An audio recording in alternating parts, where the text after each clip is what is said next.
નમસ્કાર દર્શક મિત્રો, હોટલાઇન ન્યૂઝમાં આપનું સ્વાગત છે.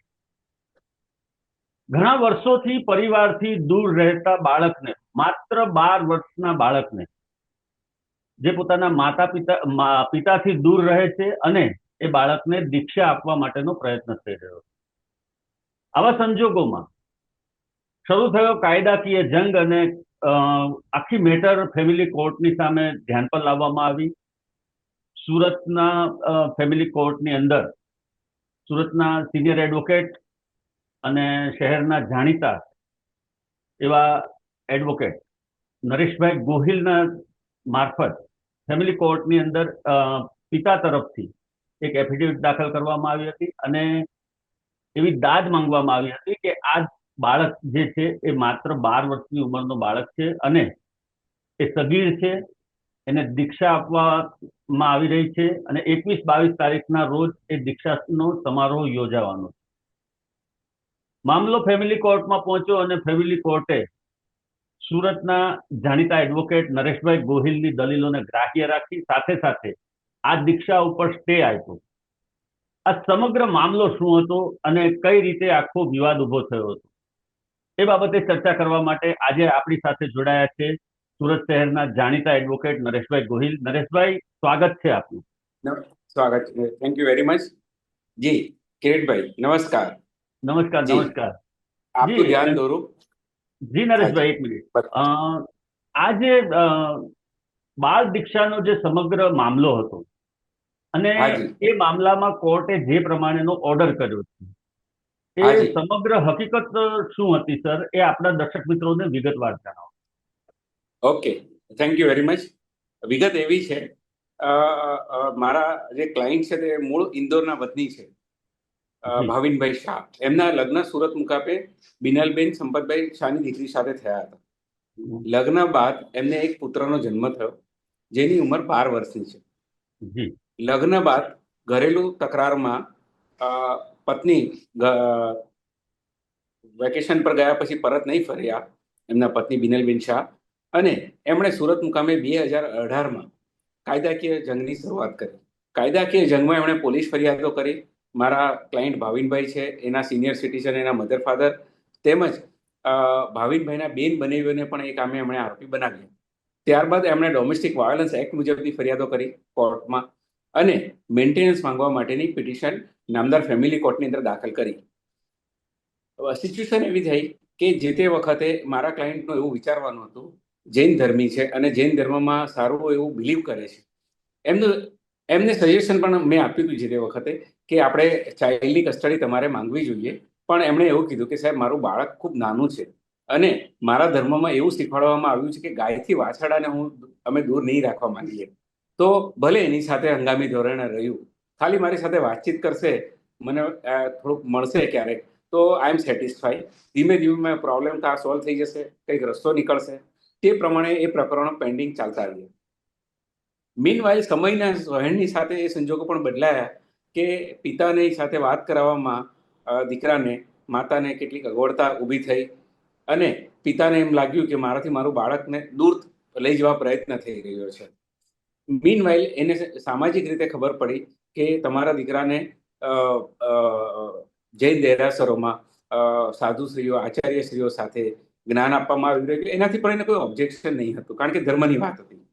પણ પછી અચાનક પરિવર્તન એવું થયું કે એવી વાત આવી કે તમારા દીકરાને દીક્ષા તરફ વાળવાનો પ્રયત્ન થઈ રહ્યો છે અને જે ગુરુ મહારાજના ચરણોમાં એ શિક્ષા લે છે, પાઠશાળામાં જાય છે, એવા મહારાજશ્રીને તરત જ ભાવિનભાઈએ આથી 10-15 દિવસ પહેલા સંપર્ક પણ કર્યો હતો કે સાહેબ આવી બધી વાતો છે, પણ હું એનો પિતા છું, જેટલો અધિકાર માતાનો છે તેટલો અધિકાર મારા પિતા તરીકે મારો પોતાનો પણ છે.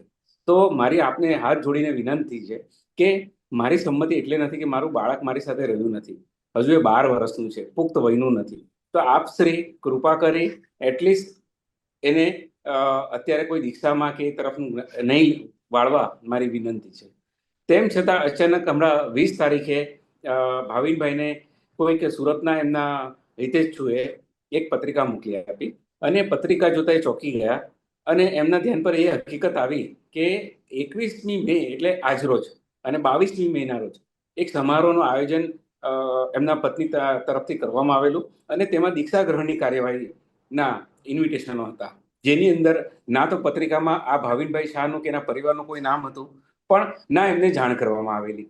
એટલે સોમવારે સવારે વહેલી ત્યાંથી મારતે ઘોડે તે ભાગતા સુરત પધાર્યા અને આવીને મારી આગળ એમનો પ્રસ્તાવ મૂક્યો કે સાહેબ આ એક અન્યાયરૂપી છે, અને જો આજે તારીખ થઈ છે 21મી તારીખ થઈ છે, સોરી 20મી તારીખ 19મી તારીખ થઈ છે સોમવારે, અને 21મી તારીખે તો એનો દીક્ષા ગ્રહણ છે. જો એને અટકાવવામાં નહીં આવશે તો જીવનની અંદર હું ભરપાઈ નહીં કરી શકું, તે રીતની મને નુકસાન થશે. મારું બાળક મારા હાથમાંથી સરી જશે, એ ક્યારેય મારા ઘરે પરત ફરશે નહીં. દીક્ષા લીધા પછી બાળક દેરાસરોમાં રહેશે અને કઠોર તપ તરફ આગળ વધે, તો એના માટે હું મનથી અત્યારે તૈયાર નથી. હું ધર્મનો વિરોધ નથી કરતો, પણ આ ઉતાવળિયું પગલું છે અને આમાં પિતાની પણ સંમતિ હોવી જોઈએ, જેથી કરી એને મારે અટકાવવું છે.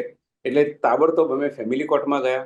લગભગ અમે 5 વાગે ફેમિલી કોર્ટમાં પહોંચ્યા, ત્યારે કોર્ટ બંધ થઈ જવાનો સમય થઈ ગયો હતો. તે દરમિયાનમાં કોર્ટમાં જઈને અમે ફેમિલી કોર્ટના જે જજ સાહેબની કોર્ટમાં મેટર પેન્ડિંગ છે એવા મંસૂરી સાહેબ, કે જેમણે સુરતમાં ચાર્જ સંભાળ્યા અને પહેલો દિવસ હતો, એટલે સાહેબને ખૂબ વિનંતી કરી કે સાહેબ આ પરિસ્થિતિની અંદર જો મારા માથે બહુ ભયંકર મને નુકસાન થશે, મારા પરિવારને. નામદાર કોર્ટને એ વસ્તુની અપીલ કરી ગઈ કે નહીં, વાત સાચી છે ને એને સાંભળવા તો જોઈએ, પણ સામા પક્ષને પણ તક આપવી જોઈએ. એટલે નામદાર કોર્ટે ઇમિડિયેટલી એક નોટિસ ઇસ્યુ કરી બિનલબેનને, એમના ધર્મપત્નીને, અને એમને કીધું કે તમે પણ કોર્ટમાં આવી રહો. 20 તારીખે એટલે ગઈકાલે એનું હિયરિંગ રાખવામાં આવ્યું. ગઈકાલે હિયરિંગ વખતે બિનલબેન તેમના વકીલશ્રીઓ મારફતે હાજર પણ રહ્યા. એમના પારિવારિક સામસામે ઘણા બધા પક્ષકારો ત્યાં આવીને, સમાજના અગ્રણીઓ ત્યાં ઉભા રહ્યા કોર્ટમાં, અને તે આ કેસની સુનાવણી હાથ ધરવામાં આવી. આ કેસની સુનાવણીમાં પતિ ભાવિનભાઈ શાહ તરફે મેં દલીલો મૂકી, અને મારો કહેવાનો તાત્પર્ય એટલો જ હતો કે જેમ પિતાનો જેટલો અધિકાર છે તેટલો માતાનો છે. બાળક કુમળી વયનું છે, 12 વર્ષનું છે, એના રમવાના, ભણવાના અને એની જિંદગી જીવી લેવાના દિવસો છે. તે સમયે કઠોર તપસ્યા જો કરી તરફ એને વાળી દેવામાં આવે તો મારા અસીલનું એવું માનવું છે કે એના માટે એની કોઈ તૈયારી નથી. બીજી વસ્તુ કે એના કુળનો વંશ કરી નાખવા બદલાની ભાવનાથી આ કૃત્ય થતું હોય, પત્ની બદલો લેવા માટે ઇન શોર્ટમાં કે તને કંઈક બતાવી દેવાની ભાવનાથી કે સમાજમાં કોઈ દાખલો બેસાડવાની ભાવનાથી આ કૃત્ય કરતું હોય, એવું મારા અસીલને લાગી રહ્યું છે.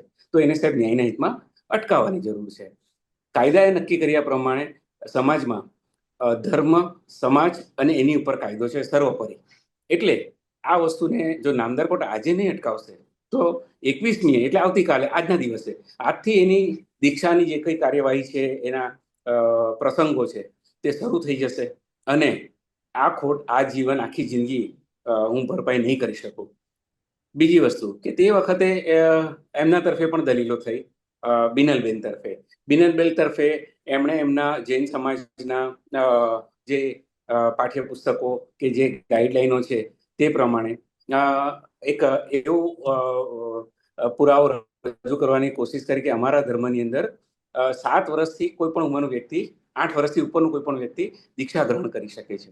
તેની સામે મેં દલીલ પ્રસ્તાવ એવો મૂક્યો કોર્ટને કે સાહેબ રૂઢિ પ્રમાણે નામદાર કોર્ટે અત્યારે નહીં ચાલવું જોઈએ, કારણ કે કાયદો જ સર્વોપરી છે. અને જ્યારે કાયદાએ 18 વર્ષની વય મર્યાદા જો નક્કી કરી દીધી છે તો એમાં પછી સમાજે ઘડેલા નીતિ નિયમોનો અત્યારે આ તબક્કે મહત્વ નથી. એટલે એમની એ દલીલ સાથે નામદાર કોર્ટ પણ સંમત નહીં થઈ, અને તેની સાથોસાથ અમે નામદાર કોર્ટને એ પણ વિનંતી કરી કે સાહેબ અત્યારે અમે હંગામી ધોરણે એમનો જે કાર્યક્રમ છે એ અટકે. બીજું, એને અટકાવવામાં નહીં આવશે ને કાલે મારો પુત્રને જો દીક્ષા આપી દેવામાં આવશે તો એની કસ્ટડી તબદીલ થઈ જશે સાધુ મહારાજોના હાથમાં. એટલે જ્યારે નામદાર કોર્ટના પ્લેટફોર્મ પર મારા બાળકને પરત મેળવવાની એપ્લિકેશન પેન્ડિંગ છે અને કેસો પેન્ડિંગ છે, તો આ જે બેન છે જેણે આ કૃત્ય કર્યું છે, તો એણે એ વિચાર પણ નથી કર્યો કે સબ જ્યુડિશિયલ મેટરની અંદર આપણે નામદાર કોર્ટને પૂછ્યા વગર અને એના પિતાની પરવાનગી વગર આગળ વધી જઈએ તો એ સમાજમાં ખોટા સિગ્નલ પાડશે, અને એક પરિસ્થિતિનું એવું પણ નિર્માણ થશે કે જેના કારણે સમાજની અંદર મોટે ભાગે, જે અત્યાર સુધી નથી થયું, પણ જૈન સમાજની જે સ્ત્રીઓના કેસો ચાલે છે કોર્ટમાં, તેવી સ્ત્રીઓના પાસે માનો કે બાળકની કસ્ટડી છે તો એને એમ થશે કે લાવની આગળ આ થઈ ગયું, હું કરી લઉં તો કોર્ટ શું કરશે, એના પિતા શું કરશે, બરાબર? તો એક દાખલો બેસશે. એ સિગ્નલ સારા નથી અને કોર્ટનું ભારણ અલ્ટિમેટલી વધવા પામશે. તો એને આ તબક્કે અટકાવવાની જરૂર છે. અને કોર્ટે અમારી વાત સાથે સંમત થઈ અને છેવટે કોર્ટે એમનો જે દીક્ષાનો કાર્યક્રમ હતો એના પર રોક લગાવી અને એની કસ્ટડી કોઈને સુપ્રત નહીં કરવી તેવો આદેશ કર્યો. સાથે સાથે જે આચાર્યશ્રીઓની નિગરાણીમાં આશીર્વાદથી જે દીક્ષા કાર્યક્રમ સંપન્ન થવા જઈ રહ્યો હતો, તો એ આચાર્યશ્રીઓને પણ નામદાર કોર્ટે આ હુકમની જાણ કરી આ કોર્ટ તરફથી, અને જાણ કરી કે અમે આના પર સ્ટે મૂક્યો છે, એટલે હુકમની અમને જાણ કરી દેવામાં આવી. અને તેના કારણે 12 વર્ષનું બાળક દીક્ષાના માર્ગે જતું એક અટક્યું છે. અને મારું એમ માનવું છે કે આ એક એવો ચુકાદો છે કે જેના કારણે સમાજમાં ઘણા બધાના ક્રાઇટેરિયાઓ ક્લિયર થઈ જશે કે સર્વોપરી છે ન્યાય માટે જ કોર્ટ છે, અને ન્યાય માટે કોર્ટ જે વિચારે છે તે ઉત્તમ જ વિચારે છે. એટલે આ તબક્કે કાયદા પર લોકોનો વિશ્વાસ વધશે એવી મારું માનવું છે. ચોક્કસ. ખૂબ જ મહત્વની વાત આપ સાહેબે કરી કે એક મેટર જ્યારે આ જ્યુડિશિયરીમાં અત્યારે એક મેટર ચાલી રહી છે બાળક વિશેની અને એના ફેમિલી તકરાર વિશેની, અને આ બધી જ પ્રક્રિયાઓ જ્યારે ચાલુ હોય ત્યારે એ પ્રક્રિયાઓમાં હજુ કોર્ટે બાળકનો કબજો કોણ રાખશે?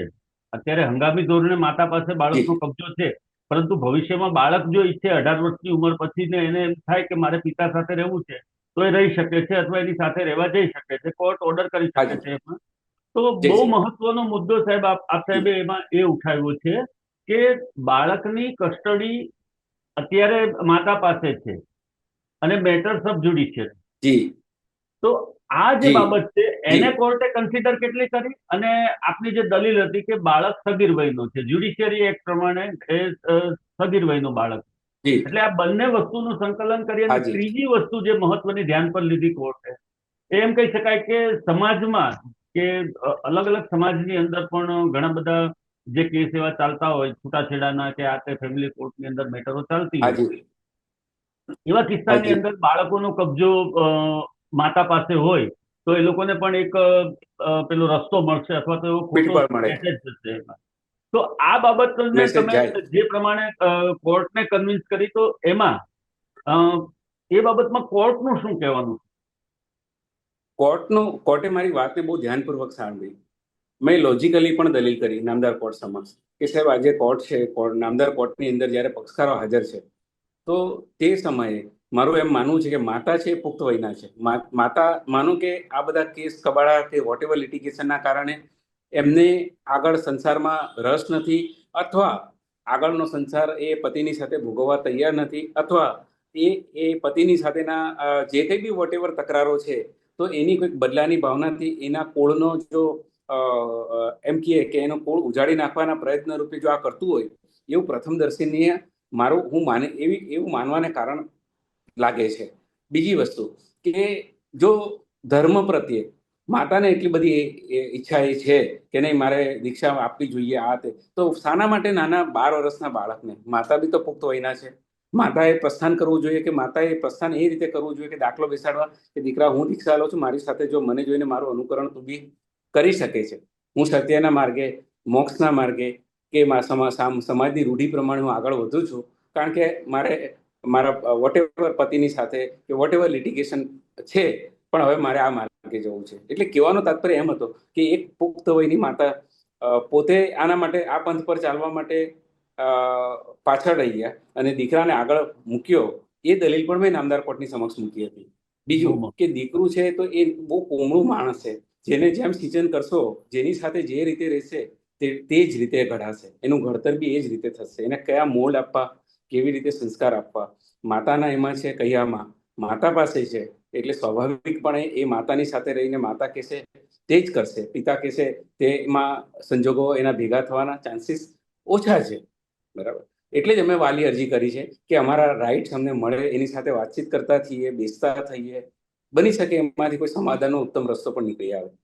પણ આ ઘડીએ આ દિવસ નીકળી ગયો અને જો અરજી મંજૂર નહીં થઈ તો આનો નામદાર કોર્ટના પ્લેટફોર્મ પર જે ટેબલે જે પેન્ડિંગ કેસો છે બરાબર, એના પર આની બહુ વિપરીત અસર પડશે. અને માતાએ નામદાર કોર્ટની સામે પણ નહીં જોયું, માતાએ પિતા કે પિતાના પરિવાર સામે પણ નહીં જોયું, એવો સિગ્નલ સમાજમાં જશે.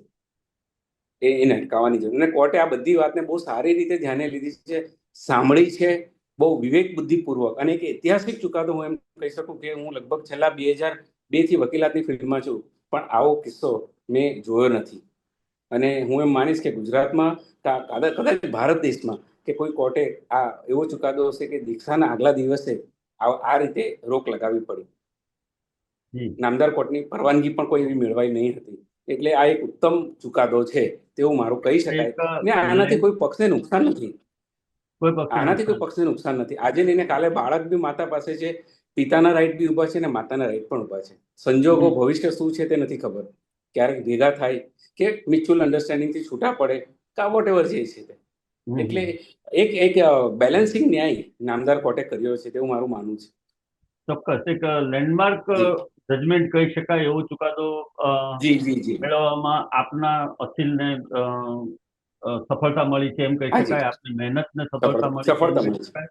અને ચોક્કસપણે એક સમાજની અંદર જે ખોટો મેસેજ જવાની સંભાવનાઓ હતી, અથવા તો આપણે જે કહ્યું પ્રમાણે કે એટલા બધા કેસીસ અત્યારે ચાલી રહ્યા છે, એમાં જેમની પાસે પણ પોતાનું પાલ્ય છે, પોતાનું સંતાન છે, વાલી તરીકે જેઓ એને પોતાની સાથે રાખી રહ્યા છે, તો એવો પણ આવા પ્રકારનો વિચાર કરતા પહેલા વિચાર કરશે કે કોર્ટ પરવાનગી ક્યારે પણ નહીં આપે. એટલે આના પ્રત્યાઘાતો શું પડશે? આના પ્રત્યાઘાતો એ રીતે એક મેસેજ સારો પણ જશે કે કોર્ટ અથવા તો કાયદો સર્વોપરી છે. એ પણ આમાંથી કાયદો સર્વોપરી છે. સમાજ, ધર્મ એ બધા જ કરતા કાયદો સર્વોપરી છે, એ સંદેશો પણ સમાજની અંદર ચોક્કસપણે છે. અને આખી જે પ્રક્રિયા જાય, આખી જે સૌથી મહત્વની વાત એ પણ છે નરેશભાઈ, કે જે આખી પ્રક્રિયા છે એ ખૂબ ઝડપથી આગળ વધી અને ખૂબ ઝડપથી કોર્ટે સમગ્ર બાબતની ગંભીરતાને ધ્યાનમાં લઈ અને તરત જ ઓર્ડર કર્યો છે. અને આખો જે કાર્યક્રમ હતો એ કાર્યક્રમ ઉપર સ્ટે આપી દેવામાં આવ્યો છે. જી જી, આ કેસની અંદર નામદાર કોર્ટનો સમય પૂરો થઈ ગયો હોવા છતાં પણ નામદાર કોર્ટે મેટરને બોર્ડ પર લીધી છે. નામદાર કોર્ટનો સમય પૂરો થઈ ગયા પછી પણ નામદાર કોર્ટે મોડે સુધી આ ચુકાદો લખવામાં સમય અને પોતાનું માઇન્ડ એપ્લાય કર્યું છે. કાયદાકીય પરિસ્થિતિનું નિર્માણ, શું આનું સિચ્યુએશન ઇમ્પેક્ટ થાય તે પણ એમણે બહુ બારીકાઈથી ધ્યાને લીધી છે. હાજી હાજી, ખૂબ સરસ નરેશભાઈ, આપને તથા આપની ટીમને ખૂબ ખૂબ અભિનંદન. દર્શક મિત્રો, આ હતી સુરતમાં દીક્ષાનો જે પ્રશ્ન ઉભો થયો હતો, બાળ દીક્ષાનો પ્રશ્ન ઉભો થયો હતો, એ બાબતે એડવોકેટ નરેશભાઈ ગોહિલે જે પ્રકારે દલીલો કરી અને બાળ દીક્ષા ઉપર સ્ટે લાવી હતો એની વાત હતી. આવા જ પ્રકારના કાર્યક્રમો જોવા માટે આપ અમારી સાથે જોડાયેલા રહો અને આપની કિંમતી કોમેન્ટ આપવાનું ચૂકશો નહીં. દર્શક મિત્રો, ધન્યવાદ.